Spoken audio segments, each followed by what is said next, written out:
ಕೃಷಿ temple of oils. ಇಲ್ಲಿ ನಿಮಗೆ ಎಲ್ಲಾ ತರಹದ ಎಣ್ಣೆಗಳು ಸಿಗುತ್ತೆ. ಎಣ್ಣೆ ತೆಗಿಲಿಕ್ಕೆ ಬಳಸುವಂತ ಎಲ್ಲಾ ಪದಾರ್ಥಗಳು ಎಲ್ಲ ಸಾವಯವ ಕೃಷಿ ಮಾಡಿ ಬೆಳೆದಿರೋದು. ಎಣ್ಣೆ ತೆಗೆಯುವ ಸ್ಥಳ ಮತ್ತೆ ಗಾಣ ಕೂಡ ನೋಡಬಹುದು ನೀವು, ಸ್ವಚ್ಛವಾಗಿ ನೀಟಾಗಿದೆ. ಮಿಷಿನ್ ಗಾಣಕ್ಕೂ ಎತ್ತಿನ ಗಾಣಕ್ಕೂ ಏನ್ ಡಿಫರೆನ್ಸ್ ಅಂತಂದ್ರೆ, ಮಿಷಿನ್ ಗಾಣದಲ್ಲಿ ನಿಮಗೆ ಆಲ್ಮೋಸ್ಟ್ 90-95% ಹಿಂಡ್ಕೊಂಡಿರುತ್ತೆ, ಇಂಡಿಲಿ ಏನು ಉಳಿದಿರಲ್ಲ ಆಯಿಲ್ ಅಂಶ. ಮಿಷಿನ್ ಗಾಣದಲ್ಲಿ ನಿಮಗೆ ಎಣ್ಣೆ ತಿರುಗುವ ಸ್ಪೀಡ್ ಕೂಡ ಜಾಸ್ತಿ, ಹಾಗೆ ಆಯಿಲ್ ಸ್ವಲ್ಪ ಹೀಟ್ ಆಗಿರುತ್ತೆ. ಎತ್ತಿನ ಗಾಣದಲ್ಲಿ ನೋಡಬಹುದು ನೀವು ಸ್ಲೋ ರೊಟೇಷನ್ ಆಗುತ್ತೆ, ಹೀಟ್ ಜನರೇಟ್ ಆಗಲ್ಲ. ಇಲ್ಲಿ 70-80% ಅಷ್ಟೇ ಆಯಿಲ್ ಎಕ್ಸ್ಟ್ರಾಕ್ಟ್ ಆಗುತ್ತೆ, ಮಿಕ್ಕಿದ ಕೊಲೆಸ್ಟ್ರಾಲ್ ಅಂಶ ಎಲ್ಲ ಇಂಡಿಲಿ ಉಳ್ಕೊಳ್ಳುತ್ತೆ. ಇದೇ ಪರಿಶುದ್ಧವಾದ ಬಳಸಬಹುದಾದ ಎಣ್ಣೆ. ಇಲ್ಲಿ ಕಾಣುತ್ತಿರುವ ಎಲ್ಲಾ ತರ ಆಯಿಲ್ಗಳು ಕೃಷಿ ಟೆಂಪಲ್ ಆಫ್ ಆಯಿಲ್ಸ್ ಇಲ್ಲಿ ದೊರೆಯುತ್ತವೆ. ಹಾಗೆ ಇವರದು ಗಾಯತ್ರಿ ಮೆಸ್ ಅನ್ನುವ ಹೋಟೆಲ್ ಕೂಡ ಇದೆ, ಅಲ್ಲಿ ನಿಮಗೆ ಎತ್ತಿನ ಗಾಣದ ಎಣ್ಣೆಗಳು ದೊರೆಯುವಂತದ್ದು. ಗಾಯತ್ರಿ ಮೆಸ್ ಅಲ್ಲಿ ಗಾಣದ ಎಣ್ಣೆಯನ್ನು ಬಳಸಿ ಸೌದೆ ಒಲೆಯಲ್ಲಿ ತಯಾರಾಗುವಂತ ಪಕ್ಕಾ ಮನೆ ಊಟ. ಇದರ ಲೊಕೇಶನ್ ಬಂದು ಮತಿಕೆರೆ ಕ್ರಾಸ್, ಹಿರಿಸೇವೆ ಹೋಬಳಿ, ಬೆಂಗಳೂರು ಹಾಸನ್ ಹೈವೇ ಟುವರ್ಡ್ಸ್ ಬೆಂಗಳೂರು ಹೋಗೋ ರೋಡ್ ನಿಮಗೆ ಹೋಟೆಲ್ ಮತ್ತೆ ಎತ್ತಿನ ಗಾಣದ ಫ್ಯಾಕ್ಟರಿ ಸಿಗೋದು. ರೀಸೆಂಟ್ ಆಗಿ ಪಾಂಡುಪುರ MLA ಆದ ದರ್ಶನ್ ಪುರಾಣ ಕೂಡ ವಿಸಿಟ್ ಮಾಡಿ ಖುಷಿ ಪಟ್ಟು ಅವ್ರ ಮೆಚ್ಚುಗೆಯನ್ನು ವ್ಯಕ್ತಪಡಿಸಿದ್ದಾರೆ.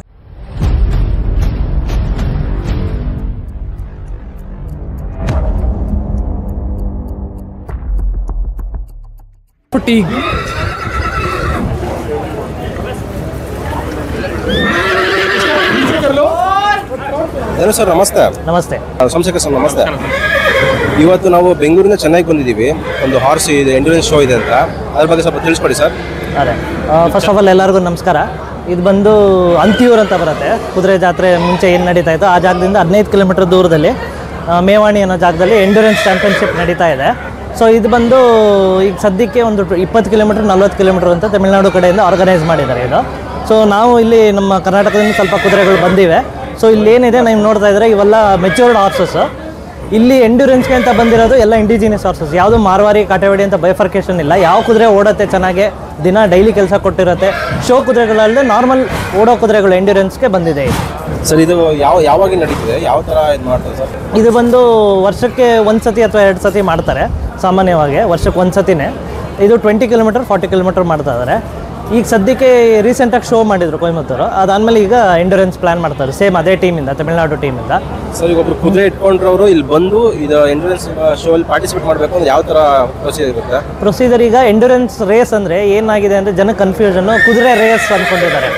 ಕುದುರೆ ರೇಸ್ಗೂ ಈ ಎಂಡ್ಯೂರೆನ್ಸ್ ರೇಸ್ಗೂ ಡಿಫ್ರೆನ್ಸ್ ಇದೆ ತುಂಬ. ಎಂಡ್ಯೂರೆನ್ಸ್ ರೇಸ್ ಅಂದರೆ 20 ಕಿಲೋಮೀಟರ್ ಅಂದರೆ 20 ಕಿಲೋಮೀಟ್ರಲ್ಲಿ ಯಾರು ಫಸ್ಟ್ ಬರ್ತಾರೆ ಅಂತ ಅಲ್ಲ ಕ್ಯಾಲ್ಕುಲೇಷನಲ್ಲಿ. 20 ಕಿಲೋಮೀಟ್ರಲ್ಲಿ ಸ್ಟಾರ್ಟಿಂಗ್ ಪಾಯಿಂಟಲ್ಲಿ ಕುದುರೆ ಏನು ಹಾರ್ಟ್ ಬೀಟು ಹೈಡ್ರೇಷನ್ ಲೆವೆಲ್ ಏನಿತ್ತು ಎಂಡಿಂಗ್ ಪಾಯಿಂಟಲ್ಲೂ ಅಷ್ಟೇ ಇರಬೇಕು.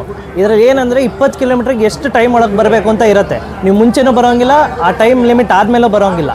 ಸೊ ಇದು ರೇಸ್ ಅಲ್ಲ. ಎಂಡ್ಯೂರೆನ್ಸ್ ಅಂದರೆ ಅದು ಸ್ಟ್ಯಾಮಿನಾ. ಕುದುರೆ ಹೆಂಗಿರುತ್ತೆ 20 ಕಿಲೋಮೀಟ್ರ್ ಸ್ಟಾರ್ಟಿಂಗಲ್ಲಿ ಹೋದಾಗ ಹಾರ್ಟ್ ಬೀಟ್ ಎಷ್ಟಿರುತ್ತೆ, ಎಂಡಿಂಗ್ ಪಾಯಿಂಟಲ್ಲೂ ಅಷ್ಟೇ ಇರಬೇಕು. ಡಿಹೈಡ್ರೇಷನ್ ಏನು ಸ್ಟಾರ್ಟಿಂಗಲ್ಲಿ ಇರುತ್ತೆ ಎಂಡಿಂಗ್ ಪಾಯಿಂಟಲ್ಲೂ ಅಷ್ಟೇ ಇರಬೇಕು. ಸೊ ಎಂಡ್ಯೂರೆನ್ಸ್ ಅಂದರೆ ಇದು ಬೇಸಿಕಲಿ. ಓಕೆ, ಈಗ ನಮ್ಮಲ್ಲಿ ಮ್ಯಾರಥಾನ್ಗಳು ಓಡ್ತಾರಲ್ಲ 10 ಕಿಲೋಮೀಟರ್ 10K 20K ಅಂತ ಓಡ್ತಾರಲ್ಲ ಮನುಷ್ಯರು, ಅವಾಗ ಇದೆಲ್ಲ ನೀರೆಲ್ಲ ಕೊಟ್ಟಿರ್ತಾರಲ್ಲ ಕುಡಿಯೋಕ್ಕೆ, ಎನರ್ಜಿ ಡ್ರಿಂಕ್ ಎಲ್ಲ ಕುದುರೆಗಳಿಗೂ ಕೊಡ್ತೀರಾ ಆ ಥರ? ಹೌದು, ಇದರಲ್ಲೂ ಏನಂದರೆ ನೀರು ಅಲ್ಲಲ್ಲೇ ಪಾಯಿಂಟ್ಸ್ ಇರುತ್ತೆ. ರೈಡರ್ ಮೇಲೆ ಕೂತಿರೋರು ರೈಡ್ ಮಾಡೋರ್ಗೂ ನೀರಿನ ಫೆಸಿಲಿಟಿ ಇರುತ್ತೆ, ಕುದುರೆಗೂ ನೀರಿನ ಫೆಸಿಲಿಟಿ ಇರುತ್ತೆ. ಅಕಸ್ಮಾತ್ ಇದರಲ್ಲಿ ಏನಂದರೆ ಎಂಡ್ಯೂರೆನ್ಸಲ್ಲಿ ಲಾಸ್ಟ್ 1-1.5 ಕಿಲೋಮೀಟ್ರು ನೀವೇನು ಕುದುರೆ ಓಡುತ್ತೆ, ಕುದುರೆಯಿಂದ ಇಳಿದು ಬರೋಂಗಿಲ್ಲ. ಕುದುರೆ ವಾಪಸ್ಸು ಲಾಸ್ಟ್ 1.5 ಕಿಲೋಮೀಟ್ರಲ್ಲಿ ಕುದುರೆ ವಾಪಸ್ ಹೋಗೋಂಗಿಲ್ಲ. ಏನು ಟುವರ್ಡ್ಸ್ ಫ್ರಂಟಿಗೆ ಬರ್ತಾ ಇರುತ್ತೆ ಹಂಗೆ ಹೋಗಬೇಕು, ವಾಪಸ್ ಹಿಂದೆ ಹೋಗೋಂಗಿಲ್ಲ. ಲಾಸ್ಟ್ 1.5 ಕಿಲೋಮೀಟ್ರ್ ಕ್ರೂಜಲ್ಲಿ ಇದರಲ್ಲಿ ಅದರಲ್ಲೇ ಕೌಂಟ್ ಮಾಡ್ಕೋತಾರೆ. ಇನ್ ಕೇಸ್ ಏನಾರ ಯಾವ್ದಾರ ಕುದುರೆ ಸುಸ್ತಾಯಿತು ಅಥವಾ ಕಾಲು ಲೇಮ್ ಆಯಿತು ಅಥವಾ ಕಾಲು ಹೂಫ್ ಏನಾರು ಏಟ್ ಆಯಿತು ಅಂದರೆ ಆ ಕುದುರೆ ಡಿಸ್ಕ್ವಾಲಿಫೈ ಆಗುತ್ತೆ. ಓಕೆ, ಏನು ಪ್ರೊಸೀಜರ್ ಸರ್ ಇದಕ್ಕೆ? ಯಾವ ಥರ ಒಬ್ಬ ಪಾರ್ಟಿಸಿಪೇಟ್ ಮಾಡಬೇಕು ಅಂತ ಒಬ್ಬರು ಪಾರ್ಟಿಸಿಪೇಟ್ ಮಾಡಬೇಕು ಅಂತಂದರೆ ಯಾವ ಥರ ಸ್ಟೆಪ್ ಫಾಲೋ ಮಾಡಬೇಕು? ಇದು ಪಾರ್ಟಿಸಿಪೇಷನ್ಗೆ ಏನಂದರೆ at least 2 to 3 months before endurance before ಕುದುರೆನ ಪ್ರಿಪೇರ್ ಮಾಡ್ಕೋಬೇಕಾಗುತ್ತೆ. ಡೈಲಿ ಈಗ 20 ಕಿಲೋಮೀಟರ್ ಓಡಿಸ್ತೀನಿ. First of all rider physically fit mentally fit ಆಗಿರಬೇಕು, ಕುದುರೆ ಕೂಡ ಫಿಸಿಕಲಿ ಫಿಟ್ಟು ಮೆಂಟಲಿನೂ ಫಿಟ್ ಆಗಿರಬೇಕು. ಮತ್ತು ಆ ಕುದುರೆ ಜೊತೆ ನೀವು 1.5 ತಿಂಗಳು 2 ತಿಂಗಳು ಮುಂಚೆನೇ ಬಾಂಡಿಂಗ್ ಬೆಳೆಸ್ಕೊಳ್ಬೇಕು ಕುದುರೆ ಜೊತೆ. ಸೊ ಏನಾಗುತ್ತೆ, 1.5 ತಿಂಗಳು 2 ತಿಂಗಳು ಮುಂಚೆ ನೀವೇನು ಮಾಡ್ತೀರಾ, ಡೈಲಿ 2 ಕಿಲೋಮೀಟ್ರು 3 ಕಿಲೋಮೀಟ್ರು ನಿಧಾನ ಗ್ರ್ಯಾಜುಲಿ ಜಾಸ್ತಿ ಮಾಡ್ಕೊಂಡು ಹೋಗಬೇಕು. ನೀವು ನಂಬರ್ ಆಫ್ ಕಿಲೋಮೀಟರ್ಸ್ನ ಈಗ 20 ಕಿಲೋಮೀಟರ್ ಅಂದರೆ ಒಂದೇ ದಿನ 20 ಕಿಲೋಮೀಟರ್ ತೊಗೊಂಡೋಗೋಕ್ಕಾಗಲ್ಲ. ಡೈಲಿ 1-1.5 ತಿಂಗಳಲ್ಲಿ ಅಭ್ಯಾಸ ಮಾಡಿಕೊಂಡು ನೀವು 20 ಕಿಲೋಮೀಟರ್ವರೆಗೂ ಹೋಗ್ಬೋದು. ಸರ್ ಇನ್ನೊಂದು, ಒಬ್ರು ಬಂದು ಪಾರ್ಟಿಸಿಪೇಟ್ ಮಾಡಬೇಕು ಅಂತಂದರೆ ಯಾವ ಸ್ಟೆಪ್ ಫಾಲೋ ಮಾಡಬೇಕು ಸರ್ ಇದಕ್ಕೆ? ಸೊ ಪಾರ್ಟಿಸಿಪೇಷನ್ಗೆ mainly first of all pre registration ಅಂತ ಮಾಡ್ಕೋಬೇಕು. ಎಂಡ್ಯೂರೆನ್ಸ್ಗೆ 20 ಅಥವಾ 40 ಕಿಲೋಮೀಟರ್ ಯಾವುದು ಪ್ರಾಕ್ಟೀಸ್ ಮಾಡಿರ್ತಾರೆ 20 ಮಾಡಿದರೆ 20 ಮಾಡ್ಕೋಬೇಕು, ಇಲ್ಲ 40 ಮಾಡಿದರೆ 40 ಮಾಡ್ಕೋಬೇಕು. ಸೊ ಇನಿಷಿಯಲಿ ಬಂದಾಗ ನಿಮ್ಮ ಕುದುರೆ ಫಿಸಿಕಲಿ ಫಿಟ್ ಆಗಿರೋದಕ್ಕೆ ವೆಟ್ ಚೆಕ್ ಅಂತ ಮಾಡ್ತಾರೆ. ರೇಸ್ ಶುರು ಆಗೋಕ್ಕೆ 1 ಡೇ ಬಿಫೋರ್ ಎಂಡ್ಯೂರೆನ್ಸ್ ರೇಸು ನಿಮಗೆ ವೆಟ್ ಚೆಕ್ ಅಂತ ಮಾಡಿ. ಅದು physically leg condition, hoof condition, body dehydration condition, heart beat, ಕುದುರೆ ಕಂಡೀಷನ್ನು, ಐ ಟೆಸ್ಟು ಎಲ್ಲ ಇದು ಆಲ್ಮೋಸ್ಟ್ ಬೇಸಿಕ್ಸ್ ನೋಡ್ತಾರೆ ಡಾಕ್ಟ್ರು ಮತ್ತು ಜಡ್ಜಸ್ಸು. ಸೊ ಇದರಲ್ಲಿ ಕ್ಲಿಯರ್ ಆಗಿದ್ದು ಕುದುರೆ ಮಾತ್ರ ನೆಕ್ಸ್ಟ್ ಎಂಡ್ಯೂರೆನ್ಸ್ಗೆ ಪಾರ್ಟಿಸಿಪೇಟ್ ಮಾಡೋಕ್ಕೆ ಸಾಧ್ಯ ಇರುತ್ತೆ. ಏನು ಪ್ರೈಸ್ ಇರುತ್ತೆ ಇದು ಪಾರ್ಟಿಸಿಪೇಟ್ ಮಾಡಬೇಕು ಅಂತಂದರೆ? ಪಾರ್ಟಿಸಿಪೇಷನ್ಗೆ ಈಗ ಸದ್ಯಕ್ಕೆ ಟ್ರೋಫೀಸು ಈಗ ಅದೇ 10 ಫಸ್ಟ್ ಪ್ರೈಸ್ಗೆ 10, 5, 3,000 ಆ ಥರ ಇದೆ. ಫಸ್ಟು ಸೆಕೆಂಡ್ ಥರ್ಡ್ಗೆ 10,000, 5,000, 3,000 with trophy and cash prize ಇದೆ ಈ ಸಲ. Trophy and certificate. Trophy, certificate ಮತ್ತು ಕ್ಯಾಶ್ ಸರ್ ಪ್ರೈಸ್. ಟೆರೇನ್ ಯಾವ ಥರ ಇಲ್ಲ ನಾರ್ಮಲ್ ಟೆರೇನ್ ಇರುತ್ತೆ ಅಲ್ಲ ಜಂಗಲ್ ಟರ್ನ್ ಇರುತ್ತೆ ಸರ್? ಅದು ನಾರ್ಮಲ್ ಟೆರೇನ್, ಜಾಸ್ತಿ ಸ್ಟೋನ್ಸ್ ಕಲ್ಲುಗಳು ಇರಬಾರ್ದು ಕುದುರೆಗೆ, ಕಲ್ಲು ಮುಳ್ಳು ಅಂಥದ್ದು ಇರಬಾರ್ದು. ಸೊ ಅಂಥದ್ದು ನೋಡಿಕೊಂಡೆ ಸೆಲೆಕ್ಟ್ ಮಾಡ್ತಾರೆ. 20 ಕಿಲೋಮೀಟ್ರು 1 ಲೂಪ್ ಮಾಡ್ಬೋದು, ಇಲ್ಲ 2 ಲೂಪ್ ಮಾಡ್ಕೋಬೋದು, ಇಲ್ಲ 40 ಕಿಲೋಮೀಟರ್ ಸಪ್ರೇಟಾಗೇ ಇದೆ. ಅಕಸ್ಮಾತ್ 40 ಹೋಗೋರು 20 ಕಿಲೋಮೀಟ್ರಿಗೆ ನಿಲ್ಸ್ಕೊತೀನಿ ಅಂದರೆ ಅಲ್ಲಿಗೆ ಕ್ಯಾಲ್ಕುಲೇಟ್ ಮಾಡ್ತಾರೆ. ಇಲ್ಲ ನಾನು ಕಂಟಿನ್ಯೂ ಮಾಡ್ತೀನಿ, ನನ್ನ ಹಾರ್ಸ್ ಫಿಟ್ ಆಗಿದೆ ಅಂದರೆ 40 ಕಿಲೋಮೀಟರ್ಸ್ವರೆಗೂ ಕಂಟಿನ್ಯೂ ಮಾಡ್ಬೋದು.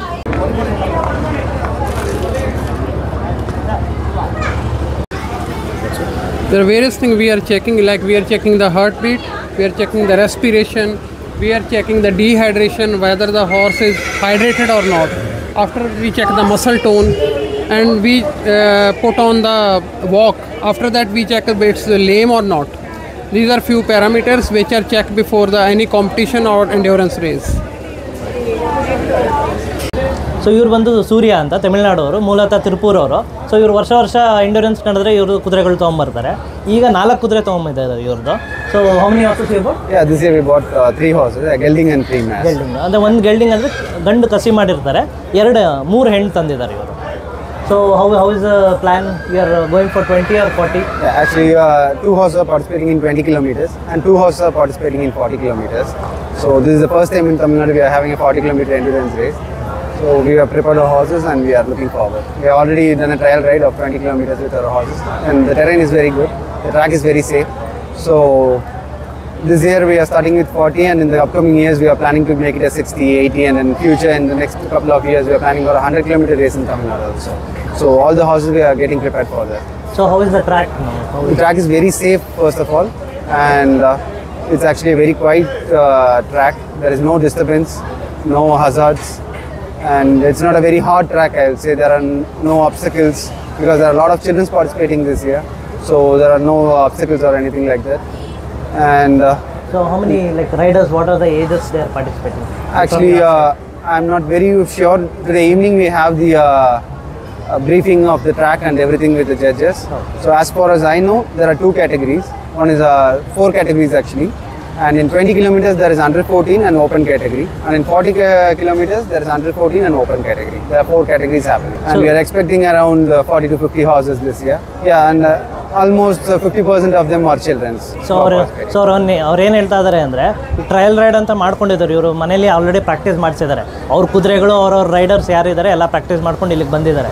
ಇವ್ರು ಹೇಳೋ ಪ್ರಕಾರ ಇದು ಫಸ್ಟ್ ಟೈಮು 20 ಕಿಲೋಮೀಟರ್ಸ್ ತನಕ ಮಾಡ್ತಾಯಿದ್ರು, ಈ ಸತಿ 40 ಕಿಲೋಮೀಟರ್ಸ್ ತನಕ ಎಕ್ಸ್ಟೆಂಡ್ ಮಾಡಿದ್ದಾರೆ. ಸೊ ಇವರು ಆಲ್ಮೋಸ್ಟ್ ಎಲ್ಲ ಪ್ರಿಪೇರ್ ಮಾಡ್ಕೊಂಡೇ ತೊಗೊಂಬಂದಿದ್ದಾರೆ ಅವ್ರ ಹಾರ್ಸಸ್ನ. ಸೊ ಇವರು ಏನಂದರೆ 40 ಇರೋದ್ರಿಂದ ಇದು ಫಸ್ಟ್ ಟೈಮ್. ಸೊ ತಮಿಳ್ನಾಡಲ್ಲಿ ಫಸ್ಟ್ ಟೈಮ್. ಮುಂಚೆ ಕರ್ನಾಟಕದಲ್ಲಿ ಆಲ್ರೆಡಿ ಮಾಡಿದ್ದೀವಿ ನಾವು 20-40 ಆಲ್ರೆಡಿ ಮಾಡಿದ್ದೀವಿ ಪ್ರೀವಿಯಸ್ಲಿ. ತಮಿಳ್ನಾಡಲ್ಲಿ 40 ಕಿಲೋಮೀಟರ್ಸ್ ಫಸ್ಟ್ ಟೈಮು. ಸೊ ಇವರು ಈ ಸತಿ ಪಾರ್ಟಿಸಿಪೇಟ್ ಮಾಡ್ತಾರೆ. 4 ಕುದುರೆ ತಂದಿದ್ದಾರೆ ಇವ್ರ ಕಡೆಯಿಂದ. Thank you. Thank you. Thank you.